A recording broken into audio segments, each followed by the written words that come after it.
ഇപ്പോൾ കൊച്ചിയിലെ സ്വകാര്യ സ്ഥാപനത്തിൽ ജോലിക്കാരെ പീഡിപ്പിക്കുന്നതായി പുറത്തുവന്ന വീഡിയോ ഒരു തൊഴിൽ പീഡനമല്ല എന്നുള്ള യുവാവിന്റെ മൊഴി പുറത്തുവരികയാണ്. അത് വ്യക്തിവൈരാഗ്യം തീർക്കാൻ ശ്രമിച്ചതെന്നാണ് ഈ ദൃശ്യങ്ങളിൽ നമ്മൾ കണ്ട ദൃശ്യങ്ങളിലുള്ള യുവാവ് പറയുന്നത്. ഇപ്പോൾ ഈ തരത്തിൽ തട്ടിപ്പിനിരയായിട്ടുള്ള ആളുകളുടെ പ്രതികരണം ഇപ്പോൾ വരുന്നുണ്ട്. നമുക്ക് ആ പ്രതികരണം കേൾക്കാം. അതിനുശേഷം വിശദമായ വാർത്തയിലേക്ക്.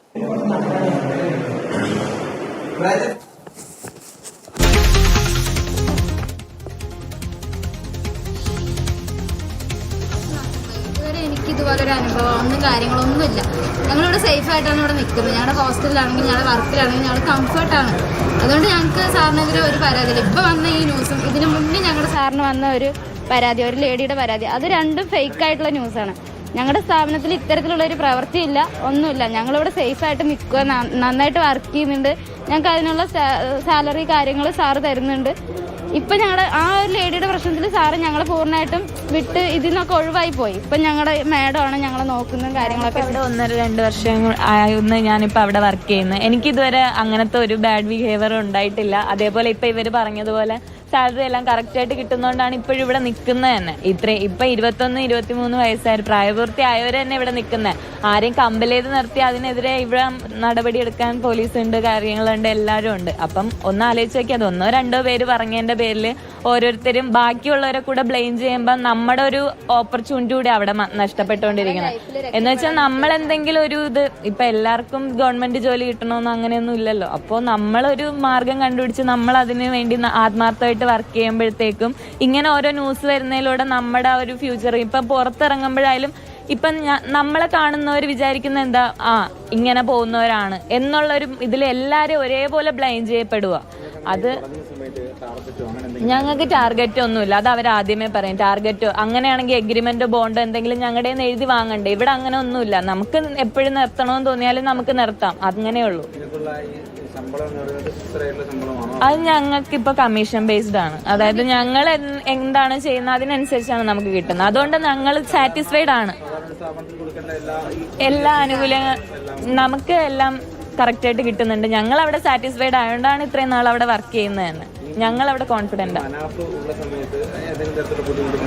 മനാഫ് സാർ ഉണ്ടായിരുന്ന സമയത്തൊക്കെ ഞങ്ങൾക്ക് അതിൻ്റെതായ രീതിക്ക് ബുദ്ധിമുട്ട് കാര്യങ്ങളൊക്കെ വന്നിട്ടുണ്ട്. അത് പോയതിന് ശേഷം ശരിക്കും ഇപ്പൊ നല്ല രീതിക്ക് തന്നെ മുന്നോട്ട് പോകുന്നത്. ഇപ്പൊ ഓരോരുത്തരാണ് അതനുസരിച്ച് മുന്നോട്ട് എല്ലാവരും ടീം ബേസ്ഡ് ആയിട്ടാണ് പോകുന്നത്. വേറെ കുഴപ്പമൊന്നുമില്ല. ഇപ്പം അവരുടെ വീഡിയോ ആണ് ഇപ്പൊ കൂടുതലും വന്നേക്കുന്നത്. അപ്പൊ അവരെന്തായാലും കംപ്ലൈന്റ് കൊടുത്തിട്ടുണ്ട്. ഞങ്ങളും ഞങ്ങളുടെ രീതിക്ക് ഞങ്ങൾ മുന്നോട്ട് പോകും. മറ്റൊരു മാനേജറോ? ഇല്ല അങ്ങനെയൊന്നും. ഞങ്ങളിപ്പോ ലേഡീസ് ഇവിടെ നിൽക്കുന്നത്, ഇവിടെ വർക്ക് ചെയ്യുന്ന ഞാനൊരു ലേഡി മാത്രമല്ല, ഇതിന്റെ പുറകില് കുറെ പെൺകുട്ടികളുണ്ട്. ഞങ്ങളൊക്കെ ഇവിടെ നിൽക്കുന്നുണ്ടെങ്കിൽ അതൊരു ഞങ്ങൾ എന്തായാലും ഇതിനെതിരെ സംസാരിക്കാൻ ഞങ്ങൾ എല്ലാവരും റെഡിയാണ്. മീൻസ് എന്തായാലും അത് അതിന്റെ നടപടിയിൽ തന്നെ മുന്നോട്ട്. ഞങ്ങളിപ്പോ ഞങ്ങളുടെ ടീമിൽ തന്നെ 7 പേരുണ്ട്. ആരും പ്രതികരണം ശരിവെച്ചിട്ടില്ല. ഞങ്ങളെല്ലാം വർക്കിങ്ങിന്റെ ടൈമായിരുന്നു. കാരണം ഫീൽഡ് വർക്കാണ്, അറിയാലോ. അപ്പം എല്ലാവരും ഓരോരുത്തരും വർക്ക് ചെയ്യുന്ന ടൈമാണ്. അത് കഴിഞ്ഞിട്ട് വൈകുന്നേരം സാറ് വിളിച്ച് ഓക്കെ ഞങ്ങൾ വരാമെന്ന് പറഞ്ഞ് നേരെ ഇങ്ങോട്ട് വരുമായിരുന്നു ചെയ്തത്.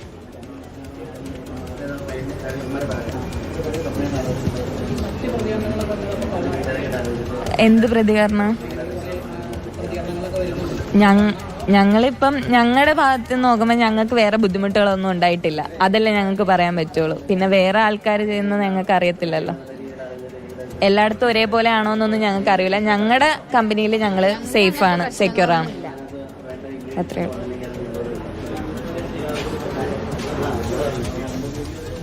അവിടെ ജോലി ചെയ്യുന്ന ആളുകളുടെ പ്രതികരണമാണ് നമ്മൾ ഈ കേൾക്കുന്നത്. ഒരുപക്ഷെ നമ്മൾ ആദ്യം സൂചിപ്പിച്ച പോലെ തന്നെ ഇതൊക്കെ ഇവിടെ സംഭവിക്കുന്നു എന്ന് ഞെട്ടിപ്പോയിടത്താണ് ഇത്തരത്തിലുള്ള ഒരു വെളിപ്പെടുത്തൽ ഉണ്ടാകുന്നത്.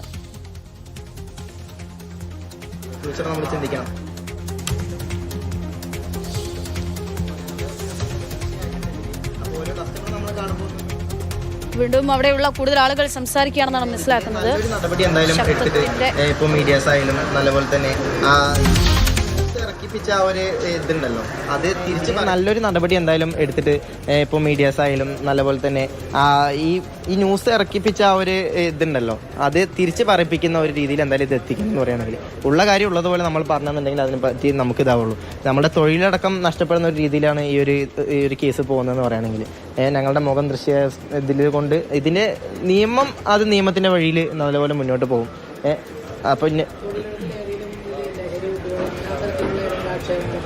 അങ്ങനെ ഉണ്ടായിട്ടില്ല, അങ്ങനെ ഇതുവരെ ഉണ്ടായിട്ടില്ല. അങ്ങനെ ഇതായിട്ട് ഉണ്ടാവും.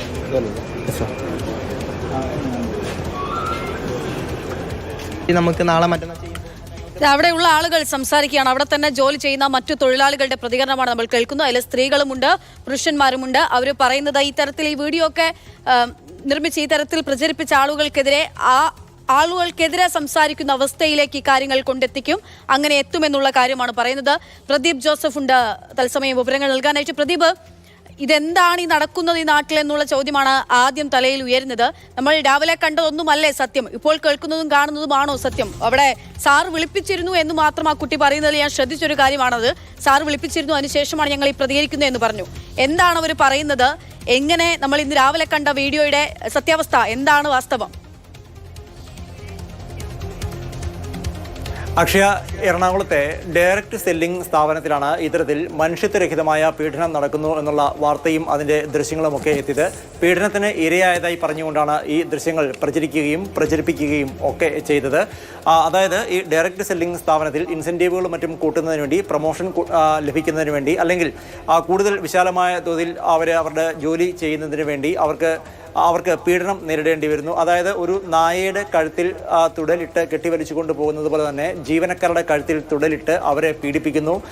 നാണയവും മറ്റും നിലത്തിട്ട ശേഷം അത് നക്കി നാവുകൊണ്ട് എടുക്കാൻ ആവശ്യപ്പെടുന്നു. അത്തരം കഥകളാണ് ഈ പീഡനകഥയുമായി രംഗത്ത് വന്നവർ പറഞ്ഞത്. ആ നിലപാടിൽ അവർ ഉറച്ചു നിൽക്കുകയും ചെയ്തു. എന്നാൽ പിന്നീട് ഈ അത്യന്തം ഗൗരവമായ വാർത്ത പുറത്തു വന്നതിനെ തുടർന്ന് തൊഴിൽ വകുപ്പ് മന്ത്രി ഉടൻ തന്നെ അന്വേഷണത്തിന് ഉത്തരവിട്ടു. ജില്ലാ ലേബർ ഓഫീസറോട് സ്ഥലത്ത് പോയി അന്വേഷിക്കാനും 3 ദിവസത്തിനുള്ളിൽ തന്നെ അന്വേഷണ റിപ്പോർട്ട് ഹാജരാക്കാനും നിർദ്ദേശിച്ചു. കൂടാതെ പെരുമ്പാവൂർ പോലീസും വളരെ പെട്ടെന്ന് തന്നെ അന്വേഷണം തുടങ്ങി. ഇതിനിടയിലാണ് ഈ ദൃശ്യത്തിൽ കഴുത്തിൽ ഇത്തരത്തിൽ ഒരു തുടലിട്ട് നടക്കുന്നതായി ദൃശ്യങ്ങളിൽ ഉള്ള യുവാവ് മറ്റൊരു മൊഴിയുമായി പോലീസ് സ്റ്റേഷനിലെത്തിയത്. പോലീസ് ഇയാളെ വിളിച്ചപ്പോൾ അയാൾ പറഞ്ഞത് മറ്റൊരു കാര്യമാണ്. അതായത് സ്ഥാപനത്തിലെ ചില ജീവനക്കാർ തമ്മിലുള്ള വൈരാഗ്യം തീർക്കുന്നതിന് വേണ്ടി ഇത്തരത്തിൽ ഒരു വീഡിയോ എടുക്കുകയും അത് പ്രചരിപ്പിക്കുകയും ചെയ്തു എന്നാണ് ഇപ്പോൾ അയാൾ പോലീസിനും ഒപ്പം ജില്ലാ ലേബർ ഓഫീസർക്കും മൊഴി നൽകിയിരിക്കുന്നത്. അതായത് താൻ ഈ സ്ഥാപനത്തിൽ പുതുതായി ജോലിക്കെത്തുമ്പോൾ ഏതാണ്ട് 4 മാസം മുൻപ് ഇത്തരത്തിൽ ഒരു വീഡിയോ ചിത്രീകരിക്കുന്നുണ്ട് എന്ന് തന്നോട് പറഞ്ഞു. താൻ അതിന് വഴങ്ങിക്കൊടുത്തു. പിന്നീട് സ്ഥാപനത്തിലെ മാനേജർമാർ തമ്മിൽ ചില പ്രശ്നങ്ങളുണ്ടായി. അങ്ങനെ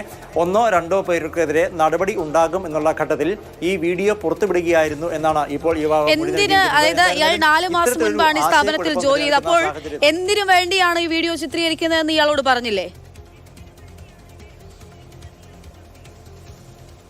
ഇല്ല, അത്തരം കാര്യങ്ങൾ പറഞ്ഞിരുന്നില്ല. പുതുതായി ജോയിൻ ചെയ്ത ഒരാൾ എന്നുള്ള നിലയ്ക്ക് പറഞ്ഞത് അനുസരിക്കുകയാണ് ചെയ്തത്. എന്തിനു വേണ്ടിയാണ് ചിത്രീകരിക്കുന്നത് എന്ന് പറഞ്ഞിരുന്നില്ല. മാത്രമല്ല, ഈ ഡയറക്റ്റ് സെല്ലിംഗ് സ്ഥാപനങ്ങളിലൊക്കെ ഈ ജീവനക്കാരുടെ മനോവീര്യം കൂട്ടുന്നതിന് വേണ്ടി ഇത്തരം ചില പരിശീലനങ്ങൾ അല്ലെങ്കിൽ അത്തരം ചില കാര്യങ്ങൾ നടക്കുന്നു എന്നൊക്കെ പറയപ്പെടുന്നു. അതിൻ്റെ ഭാഗമായിട്ടുള്ള ഒന്നാണ് എന്നാണ് കരുതുന്നത്. അങ്ങനെ വീഡിയോ ചിത്രീകരിക്കാൻ സമ്മതിക്കുകയായിരുന്നു. പക്ഷേ അത് ഇത്തരത്തിൽ പ്രചരിപ്പിക്കപ്പെടും എന്ന് താൻ കരുതിയില്ല. മാത്രമല്ല, ഈ വീഡിയോ പ്രചരിപ്പിക്കപ്പെട്ടതിൽ തനിക്ക് ഏറെ മാനക്കേടുണ്ടായിട്ടുണ്ട്. അതുകൊണ്ട് തന്നെ ഈ വീഡിയോ പ്രചരിപ്പിച്ചവർ ഈ സ്ഥാപനത്തിലെ ജീവനക്കാർക്കെതിരെ അതായത് നിയമ നടപടികളുമായി മുന്നോട്ട് നീങ്ങുമെന്നുമാണ് ഈ യുവാവ് പറയുന്നത്. സ്ഥാപനത്തിലെ ഏതാനും ജീവനക്കാർ തമ്മിൽ ഉണ്ടായ ചില വാക്കുതർക്കങ്ങളിലെ അല്ലെങ്കിൽ അവർ തമ്മിലുള്ള വൈരാഗ്യത്തിന്റെ പേരിലാണ് ഇപ്പോൾ ഈ വീഡിയോ പുറത്തു വന്നിരിക്കുന്നതെന്നാണ് പറയപ്പെടുന്നത്. എന്തായിരുന്നാലും ഇത്തരത്തിൽ വ്യത്യസ്ത അഭിപ്രായങ്ങളുള്ള അല്ലെങ്കിൽ വ്യത്യസ്ത വാദങ്ങളുള്ള ഒരു സാഹചര്യത്തിൽ ഈ വീഡിയോയെക്കുറിച്ച് യഥാർത്ഥത്തിൽ എന്താണ് സംഭവിച്ചത് എന്നറിയാൻ തൊഴിൽ വകുപ്പും ഒപ്പം പോലീസും വളരെ വിശദമായ അന്വേഷണത്തിന് ജീവനക്കാർ തമ്മിലൊരു പ്രശ്നം ഉണ്ടാകുമ്പോൾ അത് അവർ തമ്മിലല്ലേ നേരിടുക? സ്വാഭാവികമായിട്ടും മാനേജ്മെന്റിനെതിരെ സംസാരിക്കുക, മാനേജ്മെന്റിനെതിരെയാണല്ലോ പറഞ്ഞത്, മൊത്തം കമ്പനിക്കെതിരെയാണ് പറഞ്ഞിരിക്കുന്നത്.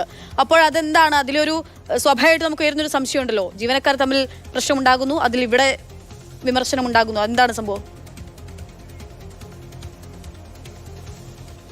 ഹുബൈൽ എന്ന് പറഞ്ഞ ആളാണ് ഈ സ്ഥാപനത്തെ നിയന്ത്രിച്ചിരുന്നത്. ഹുബൈലും അയാൾക്ക് കീഴിലുള്ള മറ്റ് ആളുകളും തമ്മിലാണ് തർക്കവും പ്രശ്നങ്ങളുമൊക്കെ ഉണ്ടായത്. അപ്പോൾ ആ ഹുബൈലിനെ അപകീർത്തിപ്പെടുത്തുക എന്നുള്ള ലക്ഷ്യത്തോടു കൂടി ആയിരിക്കാം, അല്ലെങ്കിൽ അയാൾക്കൊരു പണി നൽകുക എന്നുള്ള ലക്ഷ്യത്തോടു കൂടി ആയിരിക്കാം അയാൾക്ക് താഴെയുള്ള ആളുകൾ ഇത്തരത്തിൽ വീഡിയോ ചിത്രീകരിച്ചത്, അത് പ്രചരിപ്പിച്ചത് എന്നാണ് കരുതുന്നത്.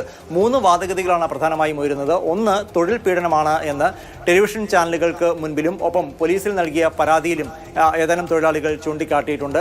മറ്റൊന്ന്, തൊഴിൽ പീഡനമല്ല, ഇത്തരത്തിൽ ജീവനക്കാർ തമ്മിലുള്ള തർക്കത്തിന്റെ ഭാഗമായി പുറത്തു വന്ന ഒരു വീഡിയോ ആണ്. മറ്റൊന്ന്, ഈ സ്ഥാപനത്തിലെ ജീവനക്കാരായ ചില പെൺകുട്ടികൾ ഉൾപ്പെടെ പോലീസിനെ അറിയിച്ചിരിക്കുന്നത് ഇത്തരമൊരു പ്രൊമോഷന്റെ ഭാഗമായി, അല്ലെങ്കിൽ കരിയറിൽ അവർക്കൊരു മെച്ചം ഉണ്ടാകുന്നതിന് വേണ്ടി, അല്ലെങ്കിൽ ഒരു മാനസികമായൊക്കെ വളർത്തിയെടുക്കുന്നതിന്റെ ഭാഗമായി ഇത്തരം ചില എക്സർസൈസുകൾ നൽകാറുണ്ടായിരുന്നു. അതിലെ ആരും സീരിയസ് ആയി കണ്ടിട്ടില്ല, പക്ഷേ ചിലതൊക്കെ അല്പം അസഹനീയമായ കാര്യങ്ങൾ തന്നെയായിരുന്നു എന്നിങ്ങനെ 3 വാദഗതികളാണ് ഉയരുന്നത്. ഇതിൽ ഏതാണ് പൂർണ്ണമായും ശരിയായത് എന്നറിയാൻ ഇനി വിശദമായ അന്വേഷണത്തിന് തന്നെയാണ് പോലീസ് തീരുമാനിച്ചിട്ടുള്ളത്. കൂടാതെ തൊഴിൽ വകുപ്പും ഇത് സംബന്ധിച്ച് വിശദമായ അന്വേഷണം നടത്തും. ഒരു വ്യാജ വീഡിയോ പ്രചരിപ്പിച്ചതാണോ, അതല്ലെങ്കിൽ വീഡിയോ ഇത്തരത്തിൽ ഒരു സംഭവം നടന്നു, വീഡിയോ അതിൻ്റെത് പ്രചരിപ്പിക്കപ്പെട്ടു, പിന്നീട് ആ കേസിൽ കാര്യം കൂടി ഒന്ന് പറയാം പ്രതിഭ. ഒരു സാറ് വിളിപ്പിച്ചു, അതിനുശേഷമാണ് ഞങ്ങൾ ഈ പറയുന്നതെന്ന് പറഞ്ഞിരുന്നു അതിൽ സംസാരിച്ച ഒരു പെൺകുട്ടി. ആ സാറ് ഹുബൈലാണോ? അല്ല, സാർ എന്ന് പറയുന്നത് ഉദ്ദേശിക്കുന്നത് പോലീസ് സ്റ്റേഷനിലെ ഉദ്യോഗസ്ഥനെ ആയിരിക്കണം. അതായത് ഈ സംഭവം നടക്കുമ്പോൾ ഇത് സംബന്ധിച്ചുള്ള മാധ്യമ വാർത്തകളൊക്കെ വരുമ്പോൾ ഈ പെൺകുട്ടികൾ ജോലിക്ക് വേണ്ടി ഫീൽഡിൽ പോയിരിക്കുകയായിരുന്നു. അവരോട് നേരിട്ട് സ്റ്റേഷനിലെത്താൻ ആവശ്യപ്പെട്ടു, കാര്യങ്ങൾ എന്താണെന്ന് മനസ്സിലാക്കുന്നതിന് വേണ്ടി. അങ്ങനെ പോലീസ് സ്റ്റേഷനിൽ നിന്ന് വിളിപ്പിച്ചു. ആ പോലീസ് ഉദ്യോഗസ്ഥരുമായി അവർ സംസാരിക്കുകയും ചെയ്തു. അതിനുശേഷമാണ് അവർ മാധ്യമങ്ങളോട് സംസാരിച്ചത്. കൂടാതെ ഇത്തരത്തിൽ ഈ ദൃശ്യങ്ങളിൽ ഉള്ള യുവാവും പോലീസ് സ്റ്റേഷനിൽ എത്തിയിട്ടുണ്ട്. അയാളും പോലീസിന് എന്താണ് സംഭവിച്ചതെന്നത് സംബന്ധിച്ച് അയാളുടെ വേർഷൻ മൊഴിയായി നൽകിയിട്ടുണ്ട്. ഇനി വിവിധ ആളുകളുടെ മൊഴികൾ വിശദമായി പരിശോധിക്കുകയാണ് പോലീസ് ചെയ്യുന്നത്. കൂടാതെ ഈ സംഭവത്തെക്കുറിച്ച് മുൻപ് ഞാൻ സൂചിപ്പിച്ചതുപോലെ ഒരു വ്യാജ വീഡിയോ പ്രചരിപ്പിച്ചതാണോ, അതോ ഇത്തരത്തിൽ വീഡിയോ വലിയ വിവാദമായി സർക്കാർ അന്വേഷണം പ്രഖ്യാപിക്കുകയും ഒക്കെ ചെയ്തു കഴിഞ്ഞപ്പോൾ ആരെയെങ്കിലും രക്ഷിച്ചെടുക്കുന്നതിന് വേണ്ടി മറ്റൊരു കഥ മെനയുന്നതാണോ? മാത്രമല്ല, ഡയറക്റ്റ് സെല്ലിംഗ് സ്ഥാപനങ്ങളിൽ യഥാർത്ഥത്തിൽ ഇത്തരത്തിലുള്ള എന്തെങ്കിലും കാര്യങ്ങൾ നടക്കുന്നുണ്ടോ? അത്തരം കാര്യങ്ങളെക്കുറിച്ചൊക്കെ വിശദമായ അന്വേഷണമാണ് പോലീസ് ഉദ്ദേശിക്കുന്നത്.